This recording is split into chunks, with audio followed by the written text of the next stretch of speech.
Hi, I'm Brittany Petty. I'm from Banks, Texas, and I'm a third-year sociology pre-pharmacy.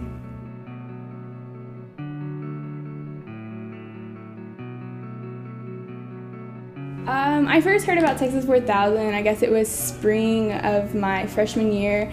I had gotten a Facebook invite to help Jeff ride to Alaska. Jeff was a 2012 rider, and he was also my FIG mentor my freshman year here at UT. And so once I saw that, I thought, at first I was like, oh, it's a scam. And so I did some research. I looked it up, and I kind of stalked the website, and then I decided that this is what I was going to do, and I was going to do it before I graduated. It sounded really cool to me. And then my sophomore year, when I saw them tabling, I went to apply, and then I realized the deadline was the next day, so I didn't think there was any way I'd be able to apply in time. And then it just so happened that I saw Jeff at Chipotle, and he had informed me that the deadline had been extended, so I applied.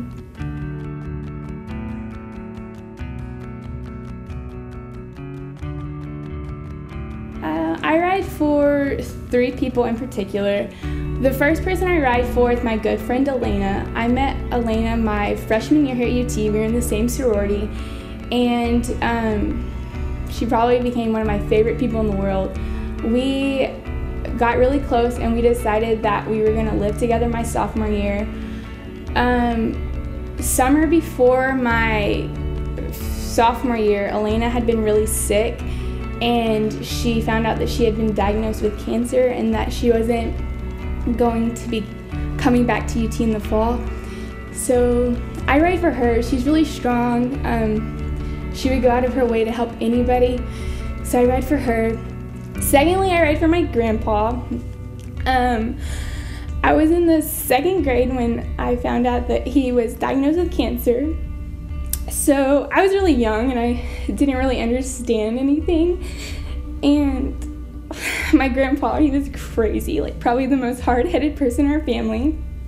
And I guess I kind of take after him. And I actually remember he was actually the first person to ever teach me how to ride a bike. And it was really funny, actually. I remember one day going to their house, and I was like, Pops, you took my training wheels off my bike. He's like, no, you can ride. I'm like, no, I can't. He's like, well, you'll fall, and then you'll learn, So I can just remember so many, Scooby-Doo Band-Aids, all the time. I fell so much. But eventually I caught on. And I can remember when my mom had told me that my grandpa, he didn't make it. It was really hard, and I still really didn't understand what all was happening. So he was a really strong person, and I ride for him.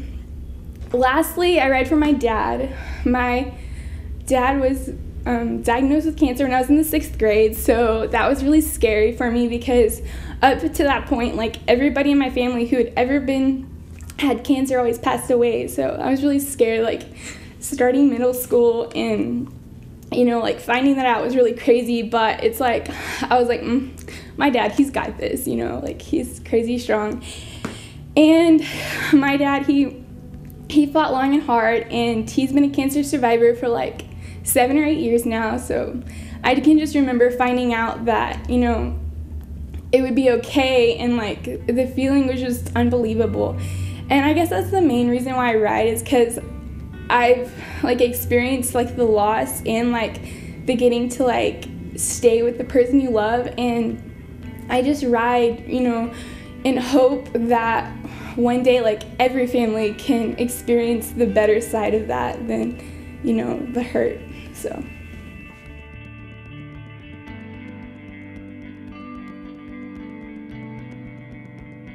I think that the pillar that speaks to me the most would probably be hope.